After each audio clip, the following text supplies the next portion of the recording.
Welcome back. There is a live look outside from the gorge. That's our Sawtooth roofing camera up on Stacker Butte in Washington. Thanks for watching Afternoon Live. While we all have our own deal breakers when it comes to dating or meeting new people, our next guest has a list of red flags that we all need to be aware of. We welcome back trauma-informed life coach and author of the soon-to-be-released 365 Happy Bedtime Mantras, Shannon Kaiser. It's nice to see you. Hi, it's so great to be back. What a great topic for as Valentine's Day comes up, and this will be good to talk about. I know these are good kind of things to watch out for in dating life or, any kind of scenario, right? You've got some good things that people can be aware of to better protect ourselves.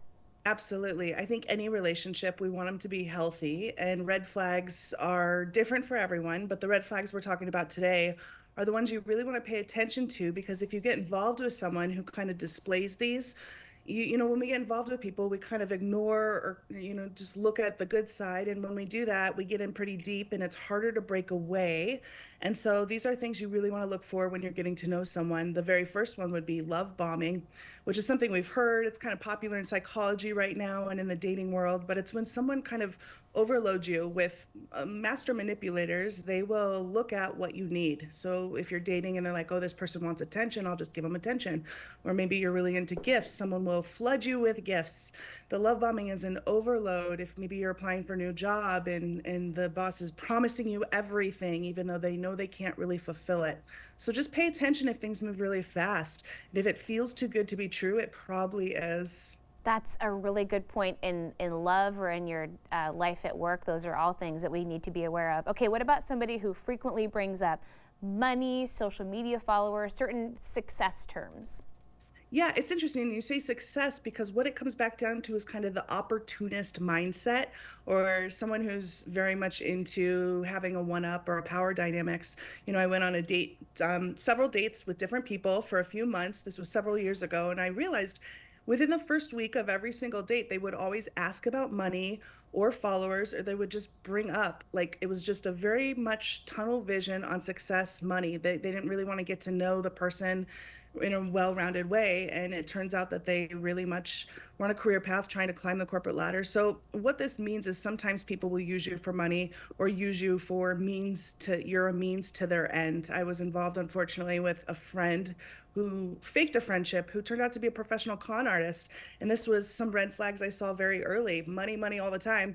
And it was, if I looking back, I would have known that this was a major red flag. For sure. Okay, now what about triangulation? I think we've touched on this before, but remind me a little bit about how it looks. Yeah, in a manipulation world, triangulation is where someone will maybe bring someone else into the dynamic, and they do this even if the person doesn't know, to try to get you to feel a certain way. It could be a boss as simple as, well, that other employee is working a lot harder, and I know you're both up for the promotion. Or it could be in a relationship where they're like, well, my ex would have done this. I don't know why you're making it such a difficult thing. It's just a subtle kind of like a jab or a jig, and it makes you feel like you have to work harder to earn the approval in the relationship. So I would say just pay attention, and you can set a boundary and say, you know what, this is about me and you. I'd like our relationship to really focus on us and not bring other people in. And that's really a healthy way to respond to triangulation. Yeah, super easy and just direct to the point. Okay, transactional favors. That sounds like something a lot of us have probably experienced. Yeah, again, this kind of ties into the mentality of some of the other tactics that we've talked about. I also with the con artist, interesting, very early in the connection, they gave me a gift, and I was so thankful. I said, "Thank you." Thought it was a beautiful gift, and they said, under one condition: share it on your social media. And it felt very transactional. I was taken back, and I realized that they live their life through, I'll do something for you, but I'm keeping score. You must do something for me. And transactional people are very much transactional in their relationships, because they don't see people as, they're more like, they see people as objects, more like versus building a healthy relationship, which is what we're trying to get to here. Okay, I think we have time for one more red flag here. They never ask about you. That is so interesting. Yeah, sometimes you're getting to know someone, and if they are not asking questions about you, bringing it back to my personal experience, the only questions they ever asked were, what was my favorite color? What sports did I play in high school? And where did I grow up? Come to find out, those are all security questions, right?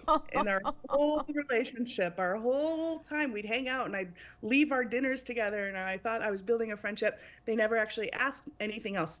So pay attention when people really want to get to know you, even when you're new in a workplace, people want to know and they ask you questions. So these are all red flags to look out for so you can make sure you have the healthiest relationships possible. Yeah, we have a few more we didn't get to, but we're going to make sure we have them all on our website so that people can catch up. So nice to see you. Thank you so much for spending some time with us today.